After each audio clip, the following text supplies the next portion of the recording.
Good morning student. कल मैंने बताया था आपको संधारित्रों का संयोजन। अब हम उस समय मैंने आपको कहा था कि अब हम संधारित्रों के संयोजन की ट्यूशन करेंगे पहले। क्यों बच्चों? इसलिए कि संयोजन से डायरेक्ट क्वेश्चन कम पूछा जाता है और न्यूमेरिकल क्वेश्चन ज्यादा पूछा जाता है।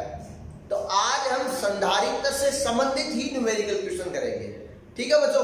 तो पहला क्वेश्चन बिल्कुल एक नॉर्मल सा लेके चलते हैं। क्वेश्चन नंबर 1,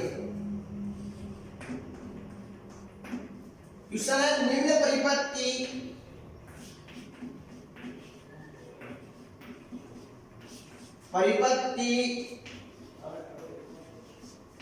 तुल्य धारिता। क्वेश्चन लिख लेना बच्चों यहां से, धारिता ज्ञात कीजिए। नोट्सों में क्वेश्चन नहीं मिलेंगे, न्यूमेरिकल क्वेश्चन नहीं मिलेंगे आपको। तुल्य धारिता ज्ञात कीजिए और जो अपना परिपथ है वो नीचे है। देखो क्या दिया गया था परिपथ।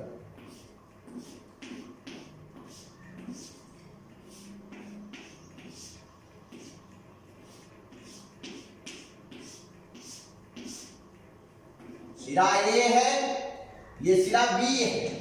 इसकी धारिता दी हुई है 2 फैरेड, इसकी दी हुई थी 3 फैरेड और इसकी है 6 फैरेड।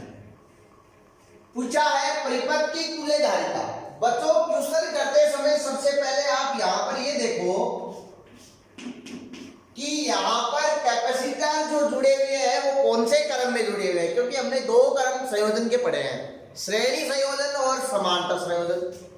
तो यहां पर संधारित्र कौन से संयोजन में जुड़े हुए हैं देख के पता चल रहा है सभी संधारित्र की एक ध्रुवता एक सिरे से है, दूसरी ध्रुवता दूसरी सिरे से है। कहने का मतलब यह है समांतर क्रम संयोजन। तो हम क्या देखेंगे? समांतर क्रम संयोजन की तुल्य धारिता हम जानते हैं। क्या जानते हैं? ये देखो मैं लिख रहा हूं,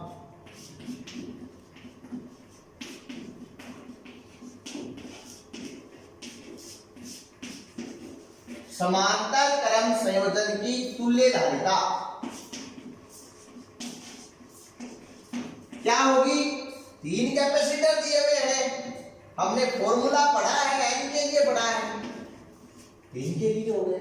ये समांतर क्रम का फॉर्मूला होता है। वैल्यू रख दो बस। कितना? C1 का मान 2, C2 का मान 3, इसका मान 6, किसमें है? फैरेड में। तो C का मान कितना हो गया बच्चों? 9 और 2 11, 11 फैरेड। इसका क्या आ गया?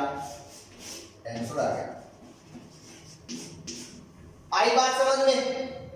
अब हम निकालते हैं इसी क्वेश्चन को, थोड़ा आगे बढ़ाते हैं, क्वेश्चन नया बन जाएगा। बट इसी क्वेश्चन को मैं दूसरा क्वेश्चन बना रहा हूं। क्वेश्चन क्या बना रहा हूं? निम्न परिपथ की तुल्य धारिता ज्ञात कीजिए। लेकिन जो एक संधारित्र मैं और ऐड कर रहा हूं इसमें, वो यहां कर रहा हूं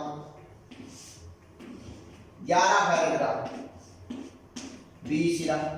नया क्वेश्चन बन गया बच्चों। क्वेश्चन आप फिर से नोट करो, क्वेश्चन नया बन गया अपना। निम्न परिपथ की तुल्य धारिता ज्ञात कीजिए।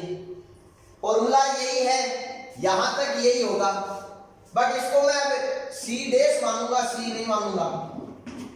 ठीक है ना बच्चों? क्योंकि अभी तक ये इतने की निकली है ना। तो यहां से अब मेरा यही सर्किट इतना करने के बाद में किस फॉर्म में आ जाएगा?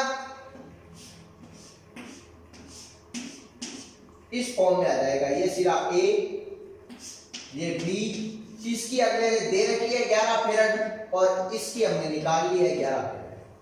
आई बच्चों बात समझ में? अब ये दोनों कौन से संयोजन में है? श्रेणी में। तो आप क्या लिखेंगे? श्रेणी क्रम संयोजन की तुल्य धारिता। क्या लिखेंगे? श्रेणी क्रम संयोजन की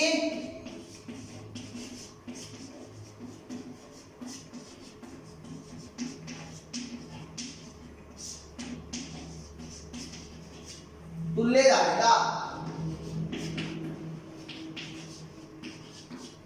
क्या होगी? C1/C बराबर 1/, अब देखो यहां पर इसको हमने C डैश माना ना, इसको C डैश मान लिया, इसको C डबल डैश मान लिया। तो ये हो गया 1/C dash plus 1/C double dash. आई बात समझ में? वैल्यू रख दो। 1/C बराबर 1/11 प्लस 1/11, लघुत्तम आ गए 11, 1, ये हो गए 2/11। सी का मान यहाँ से आ गया, बदल गुणन करने पे 11/2, ये फाइनल आंसर आ गया। कर सकते हो कि नहीं कर सकते बच्चों इस प्रकार के क्वेश्चन? साधारण से क्वेश्चन है। पहला क्वेश्चन मैंने बिल्कुल सिंपल बताया, दूसरे क्वेश्चन में मैंने दोनों संयोजन बता दिए, साथ में क्लियर हो गया। अब हम चलेंगे किताब के क्वेश्चनों पे, जो बुक्स में क्वेश्चन दिए गए हैं वहां चलेंगे, वो क्वेश्चन करते हैं। देखो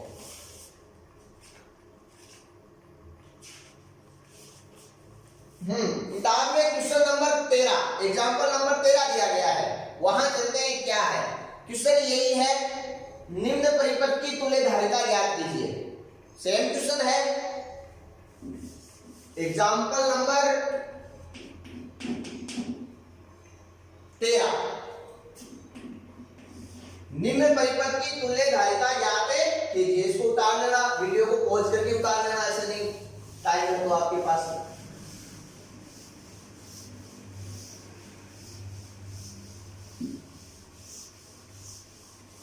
परिपथ क्या दिया गया है वो देखते हैं, वो बनाते हैं। इसमें सेम टू सेम ये इसी प्रकार का क्वेश्चन है जो हमने अब किया है।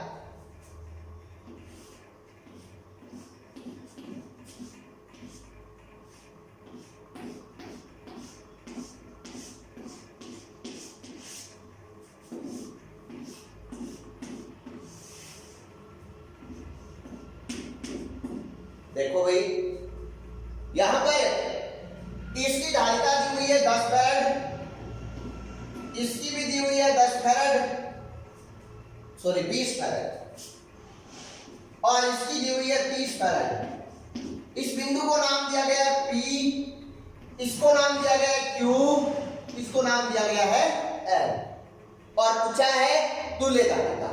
बच्चों जैसा पीछे वाला क्वेश्चन था वैसा का वैसा है, थोड़ा सा उससे इजी है। कैसे देखना, सबसे पहले क्या करते हैं, मैं आपको डायग्राम से ही इस प्रकार के क्वेश्चन सॉल्व करने का तरीका बताऊंगा बच्चों। आंसर सबसे पहले अपना मकसद है इसको सॉल्व करना, समझ गए? मतलब इसको एक संधारित्र बनाए तो कैसे बना सकते हैं? समांतर क्रम संयोजन की तुल्य धारिता।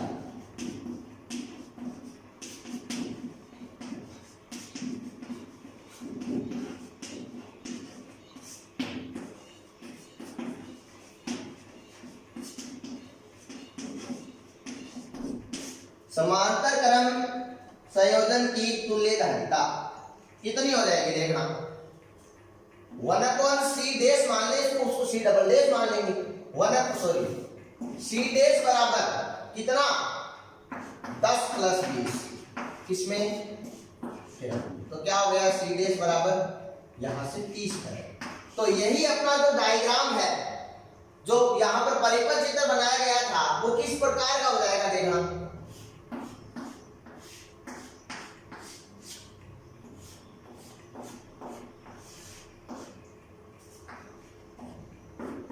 ये कितना आया अपने पास में? 30 फैराड। इसका मान दे रखा है मैंने पहले से, कितना? 30 फैराड। ये सिरा कौन सा? P, ये सिरा कौन सा? Q, ये सिरा कौन सा? L। अब तक हमने केवल PQ के बीच की धारिता निकाली है, टोटल नहीं निकाली है। अब देखो परिपथ की कुल धारिता,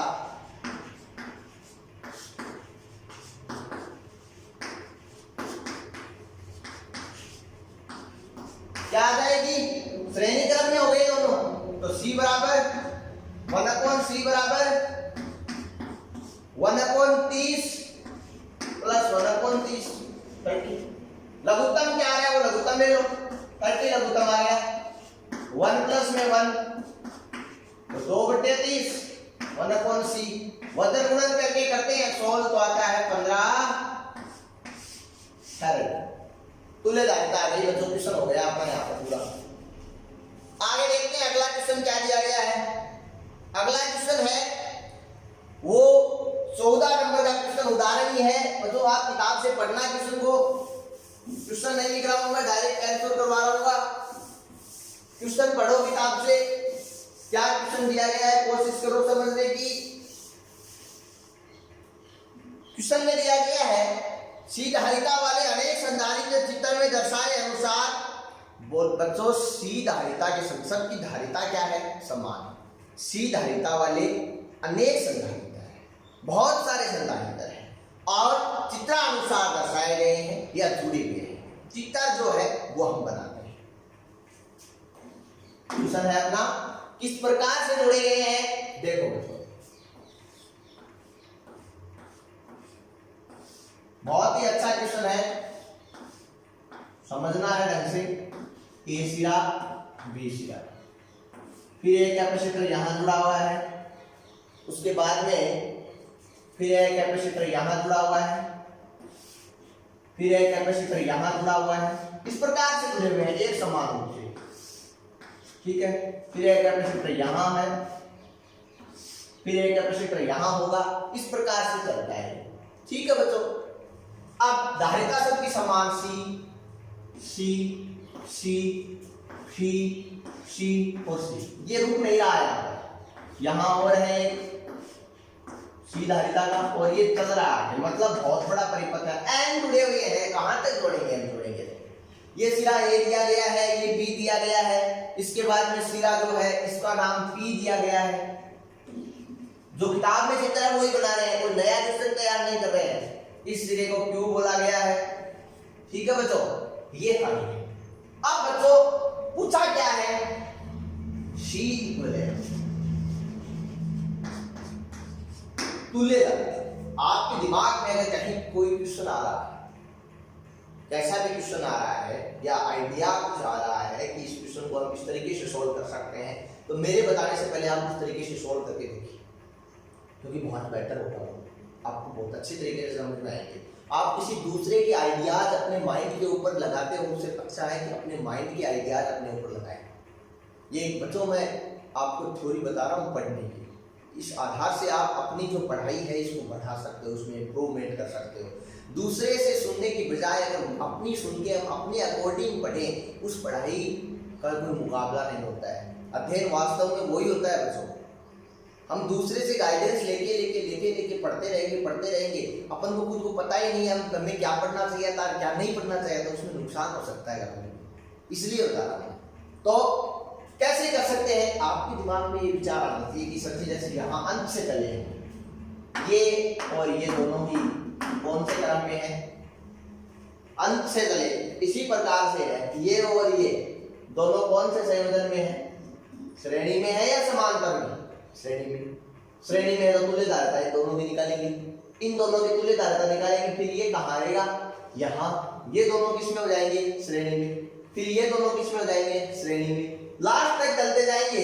तो इस सर्किट को बच्चों हम लिख सकते हैं डायरेक्ट इस फॉर्म में।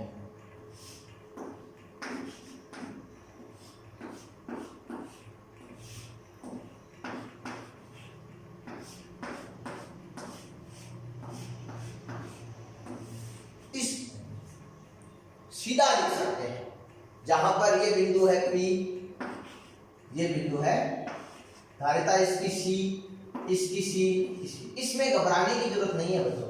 अभी मैंने बताया, आप देख लो तो ये क्या फर्क पड़ेगा, जो जोड़ते जाओ इनको, आगे से लास्ट तक चलते आएंगे, आएगा कितना C, समझ में आई बच्चों बात। अब कैसे किया जाए इस क्वेश्चन को, अब मेरे हिसाब से आप लोगों के पास में कोई दिक्कत नहीं है इस क्वेश्चन को आगे सोल्व करने के लिए, है क्या बच्चों दिक्कत, कैसे सोल्व करेंगे, ये दोनों कौन से क्रम में है, ये दोनों जो है वो कौन से क्रम में है, श्रेणी में, फिर ये दोनों कौन से में आ जाएंगे, समांतर में। तो देखो चित्रानुसार डायरेक्ट हम सी इक्विवेलेंट निकालते हैं,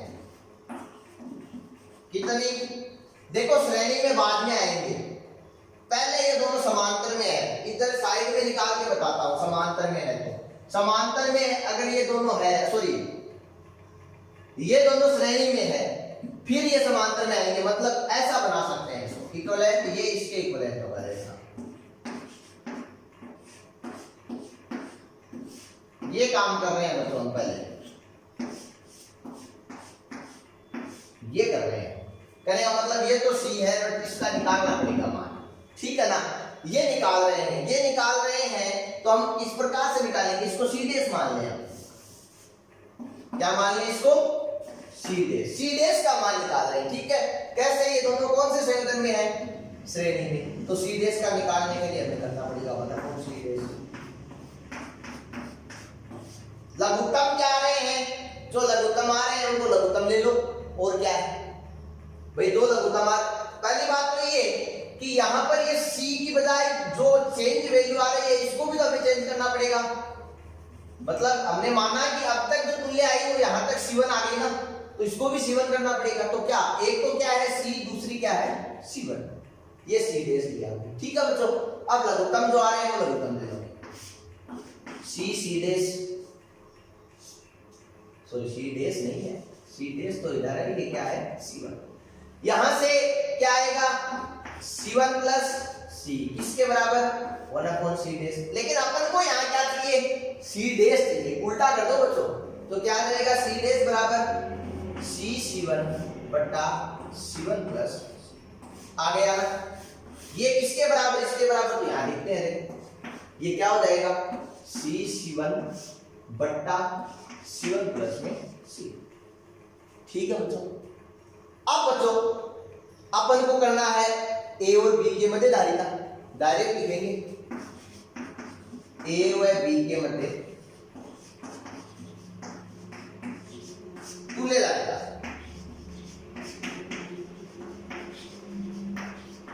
ए व बी के मध्य तुल्य धारिता, दोनों ही कौन से समांतर में, दोनों जुड़ जाएंगे। सी इक्विवेलेंट बराबर C प्लस सी डैश का मान आपने निकाल लिया है, क्या आया सी डैश अपॉन में C1 प्लस में C, किसके बराबर है C इक्विवेलेंट। अब बच्चों फिर से क्या करने वाले हैं वो सोचना है। अब हमें आगे क्या करना चाहिए, लघुत्तम लेना चाहिए यहाँ से, और क्या करना चाहिए हमें, लघुत्तम लेके देखेंगे हम कि अपने पास में किस प्रकार से वैल्यू आती है, ठीक है बच्चों। तो क्या करना है, अभी तक जो पढ़ाया पहले तो इसको वापस से आप रिवाइज करो, वीडियो को पॉज कर लो या बैक करके करो, क्योंकि क्वेश्चन थोड़ा सा टिपिकल है। अभी तक सब कुछ मैं वापस से आपको क्लियर करने वाला हूं, क्या चीज बताइए, वापस देखो। ये जो अपने पास में ऐसा सर्किट दिया हुआ है, मैंने ये माना कि ये P और Q है ना, इतने सर्किट की जो तुल्य धारिता आ रही है वो C1 आ रही है, मानना है मैंने, समझ में आई तो बात, मैंने मान लिया कि ये C1 आ रही है, आ गई। अब मैं इन दोनों की, ये दोनों कौन से संयोजन में, श्रेणी में, तो मैंने C डैश का मान निकाल दिया। अब ये दोनों कौन से में आ गए, समांतर में, तो मैंने इनका मान निकाल दिया। आई बच्चों बात समझ में। अब मकसद अपना क्या है, मैं उधर से क्या था क्वेश्चन में, चलो क्वेश्चन में पूछा गया है C धारिता वाले अनेक संधारित्र चित्र में दर्शाए गए हैं, अनंत संख्या में संयोजित है, तो हम अनंत संख्या को भी कैसे ले, n भी नहीं ले सकते। बिंदु A का B के मध्य कुल धारिता का मान ज्ञात कीजिए, हमने वही किया है, A व B के मध्य तुल्य धारिता ये निकाल दी। आपके अकॉर्डिंग क्वेश्चन यहाँ पर पूरा हो जाता होगा कि भाई दूसरी क्वेश्चन तो क्यों, अब क्या दिक्कत है, नहीं आगे और करना है। बच्चों एक बात बताओ, जब की पूरे सर्किट की धारिता C1 आ गई, ध्यान समझो, जब आपा अतः की धारिता C1 मान ली, तो फिर आप दो को क्या फर्क पड़ा लो एक पर, सोच सकते हैं कि नहीं, सोच सकते हैं इस चीज को, कि जब हमने इस पूरे सर्किट की ही धारिता कितनी मान ली, C1 मान ली, तो इस दो का क्या फर्क पड़ेगा, अनंत संख्या है उनमें दो जोड़ दें तो क्या फर्क पड़ेगा, नहीं पड़ेगा। इसका मतलब हम क्या कह सकते हैं कि C इक्विवेलेंट जो है ना, उसका मान C1 के ही बराबर है, तो हम क्या ले सकते हैं, C इक्विवेलेंट की जगह C1 ले सकते हैं। ये सारी चीज अगर आपको समझ में आई है तो आप साइड में लिख लेना, ताकि आप फिर से रिवाइज करो तो दिक्कत नहीं आएगी। C प्लस C1 बटा C1 प्लस A। अब इसको आगे सोल्व करते हैं, देखना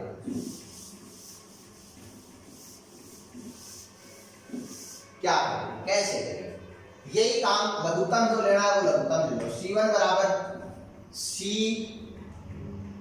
लघुत्तम लिया, क्या लिया लघुत्तम में, C1 प्लस C लिया, बट्टा में एक था, भाग गया, C1 प्लस C आया, गुणा कर दिया C1 प्लस C, प्लस इधर बट्टा में कैंसिल हो गया, एक कुछ नहीं आएगा C1। अब वजन गुणन कर दो, इसको इधर ले जाओ, C1 प्लस C, बराबर सी। अब देखो ये सी है, ये कोष्टक है, गड़बड़ मत कर देना कहीं आप, बड़ा कोष्टक लगा लो फिर दिक्कत नहीं होगी। ये लो, यहां भी बड़ा कोष्टक लगा लो। अब देखो ये सी के साथ में c1 मल्टीप्लाई तो c1, सी के साथ में c मल्टीप्लाई तो प्लस c स्क्वायर, और फिर ये प्लस में c1। ठीक है बच्चों। अब देखो इधर ये c1 का स्क्वायर प्लस में c इंटू c1 बराबर 2c1 और प्लस में c का। ठीक है बच्चों। अब देखो सारी टर्म को एक तरफ ले लो, c1 का स्क्वायर उसको इधर लाएंगे तो माइनस c का स्क्वायर, फिर बच्चों ये प्लस में c1 ये इधर आएगा तो माइनस 2c1 इज इक्वल क्या है 0। ठीक है। अब अपने पास में क्या आएगा सोल्व करने पे c1 का स्क्वायर फिर माइनस c स्क्वायर फिर माइनस c1 बराबर 0। इसको हम लिख सकते हैं इस प्रकार से c1 का square minus c1 minus c square बराबर है। ये बच्चों एक श्रीधराचार्य समीकरण बन रही है जिसका हम श्रीधराचार्य सूत्र द्वारा सोल्व कर सकते हैं। इसको श्रीधराचार्य 10वीं क्लास में पढ़ा है। क्या होता है minus B plus minus under root B square minus 4ac और में 2e, ये पढ़ा है, वो काम आएगा। तो हम किससे करेंगे अब इसको श्रीधराचार्य सूत्र से।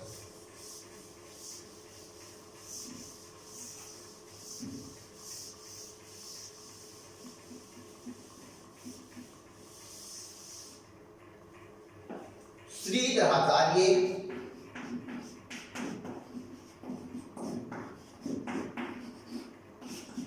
सूत्र से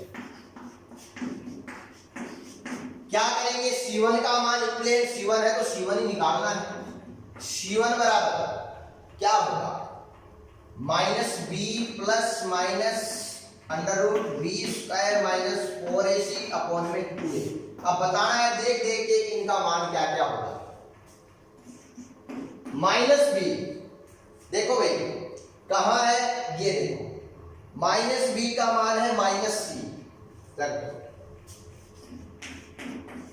प्लस माइनस बी स्क्वायर तो ये सी स्क्वायर माइनस 4ac, ए का मान एक ही पड़ा है मल्टीप्लाई में और सी का मान कितना है सी स्क्वायर, और फिर इसका मान सी का मान देखो माइनस सी स्क्वायर, तो ये एक ए का और ये सी का हो गया माइनस सी स्क्वायर, फिर बट्टा में 2a, 2 इंटू ए का मान 1, तो सॉल्व करेंगे तो क्या आएगा माइनस माइनस प्लस, इधर सी स्क्वायर ये माइनस माइनस प्लस बट्टा 2।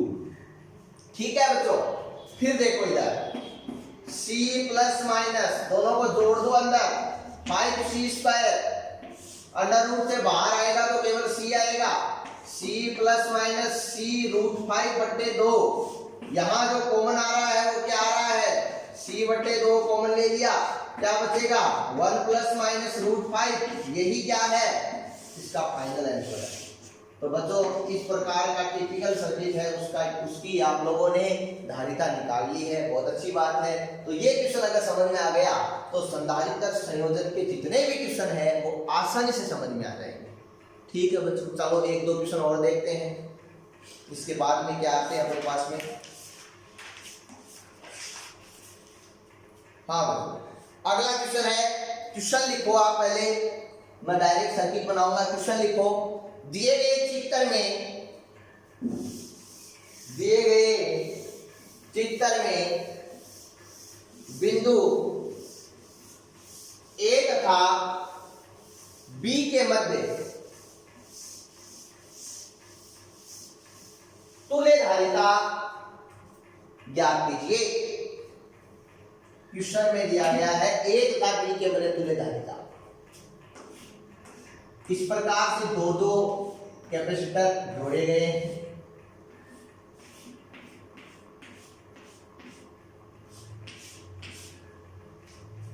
ठीक है बच्चों, ये सिरा है ए, ये सिरा है बी। धारिता कितनी कितनी दी गई है 3 माइक्रोफैरड 6 माइक्रोफैरड।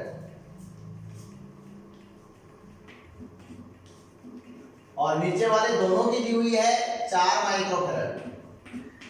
पहले तो हम क्या काम करते हैं, इस सर्किट को इस सर्किट में रूपांतरित करते हैं।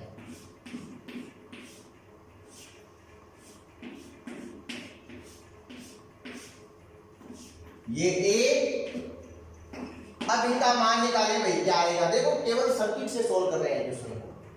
इसका मान निकाले, ये दोनों कौन से में है, श्रेणी में। श्रेणी का कैसे करेंगे, 1/c बराबर 1/3 प्लस 1/6। लघुत्तम आ गए 6, भाग गया 2 बार, तो आए 2 प्लस 1, तो 3/6, 1/2। तो यहां से सीधे का मान कितना आया, 2 माइक्रो। इसकी जगह कितना लिख देते हैं, 2 माइक्रोफैराड। फिर इधर वाले दोनों श्रेणी में 1/c डबल डैश 1/4 प्लस 1/4 जुड़ के कितने हो गए, 1/2। तो c डबल डैश का मान कितना आ गया, 2 आ गया। ठीक है बच्चों, तो इसकी जगह भी क्या लिख लिया, 2 माइक्रोफैराड। अब इसी को हम इस फॉर्म में कन्वर्ट करते हैं। ये A B ये C है, यही हमें निकालना है। तो ये C कितना आएगा भाई, दोनों कौन से में, समांतर में, तो दोनों को जोड़ दो, 2 प्लस में 2 माइक्रोफैराड, तो जुड़ के कितने हो गए, C बराबर 4 माइक्रोफैराड। ये अपना क्या हो गया। ठीक है बच्चों, ये अपना क्वेश्चन था संयोजन। अगला क्वेश्चन दिया गया है, वो देखते हैं क्या क्वेश्चन है अपने पास में। लिखो क्वेश्चन लिखो, चित्र में दिखाए गए परिपथ में, चित्र में दिखाए गए परिपथ में 4.5 माइक्रोफैराड 4.5 माइक्रोफैराड वाले संधारित्र पर विभवांतर कितना है, वाले संधारित्र पर विभवांतर कितना है।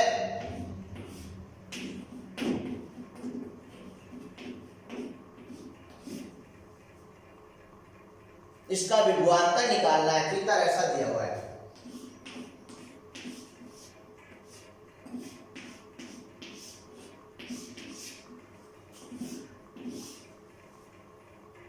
ये 12 वोल्ट की बैटरी है।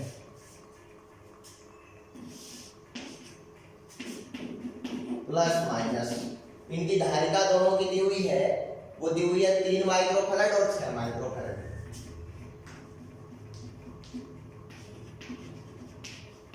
क्वेश्चन में पूछा गया था कि 4.5 माइक्रोफैराड वाले संधारित्र पर विभवांतर, इसका विभवांतर पूछा गया।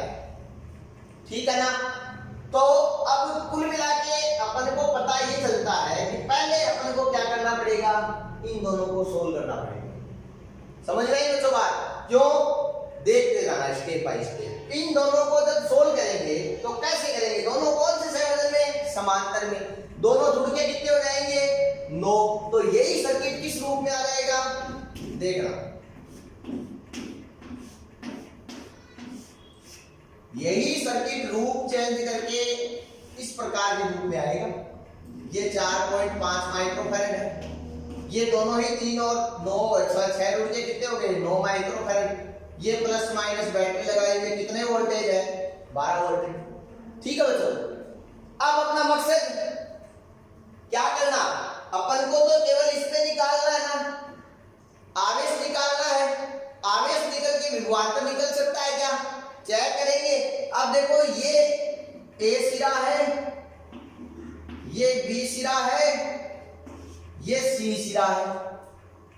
जितना यहां होगा उतना यहां होने की जरूरत, गारंटी थोड़ी ले सकते हैं हम कि इतना ही यहां होगा, ऐसा बोल तो सकते नहीं है। तो बिल की अकॉर्डिंग चेंज करेंगे। कैसे पता चलेगा हमें इस बात का कि यहां क्या होगा, पता चलेगा बच्चों कैसे, पहले हमें आवेश निकालना पड़ेगा। और अपन को पता है श्रेणी क्रम में आवेश क्या रहता है, समान।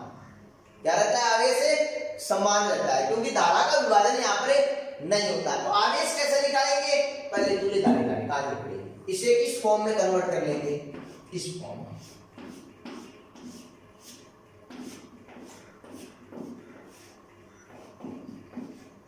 प्लस माइनस ये सीधा ए। अब इसकी तुल्य धारिता कैसे निकालेंगे, देखो कैसे आएगी। 1/c बराबर 1/4.5 प्लस में कितनी 9। लघुत्तम कितने आए, इसके लघुत्तम कैसे निकालेंगे, पहले इसको थोड़ा सा और सोल्व कर दो, ये पॉइंट हटा दो, यहाँ 10 ले लो। 5 का भाग 2, इसमें कितनी बार जाएगा 2 बार, इसमें कितनी बार 9 बार, प्लस 1/9 1/c, जोड़ेंगे कितने आएंगे 3/9, भाग देंगे कितने आएंगे 1/3, c का मान कितना आ गया 3। अब ये यहाँ पर पता चल गया कि इसकी तुल्य धारिता कितनी है 3 माइक्रोफैरड। तो बच्चों हमने क्या निकाल लिया c 3 माइक्रोफैरड। फिर अपन को दिया हुआ क्या है v 12 वोल्ट। अब अपन ज्ञात क्या कर सकते हैं q, कहां से, धारिता की परिभाषा से क्या होती है c बराबर q अपॉन में v। q बराबर क्या आता है c इंटू में v। q का मान कितना आएगा बच्चों, q का मान आएगा c इंटू v। c का मान कितना है 3, इसमें माइक्रोफैरड में वो आगे लेंगे, और गुणा v का मान कितना है 12। ये आता किसमें है कूलाम में, लेकिन यहाँ क्या दिया गया है माइक्रो, तो आप माइक्रो कूलाम में ले लो। हुई बच्चों बात। अब 3 को 12 से गुणा कर लो, 12 1 12 बात तो 12 36, तो बच्चों 36 माइक्रो कूलाम क्या आ रहा है, इसका आवेश आ रहा है। यही आवेश किस पर होगा, यही आवेश इस पर होगा। अब आपको पता है आवेश का मान आ गया, धारिता का मान पढ़ाई है, और आपको क्या निकालना है विभवांतर निकालना है। तो कैसे करेंगे देखना है इधर। अतः 4.5 माइक्रोफैरड धारिता वाले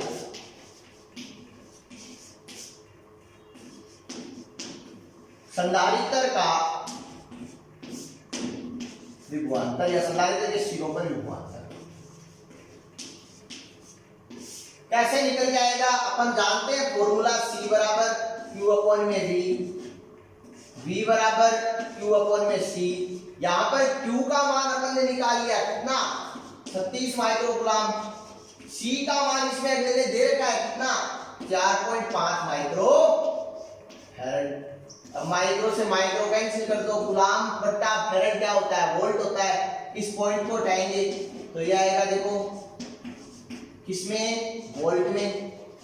अब पॉइंट हटाएंगे ये ऊपर चला गया, जाने दो। अब भाई सोल्व करना है, भाग देके देख लो कितनी बार जाएगा। पहले और छोटा सोल्व कर लो, 3 का भाग जा रहा है, 3 का दे दो, 1 बार गया 2 बार 0। इसमें 3 का कितनी बार गया 1 बार गया। फिर 15 में कितनी बार गया 5 बार। अब 15 का भाग दे दो, कितनी बार जाएगा भाई 15 का भाग पूरा 8 बार। तो कितने आ गए v बराबर 8। ये हो गया अपना।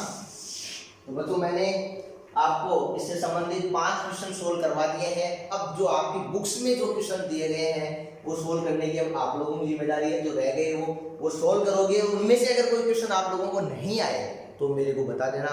जो प्रॉब्लम्स थी वो अगले वीडियो में आने वाली है अब, क्योंकि इस वीडियो में ये जरूरी था कि आपने करंट में ये संयोजन पढ़ा है दोनों, तो आपको इसके क्वेश्चन करवाए जाए। धन्यवाद।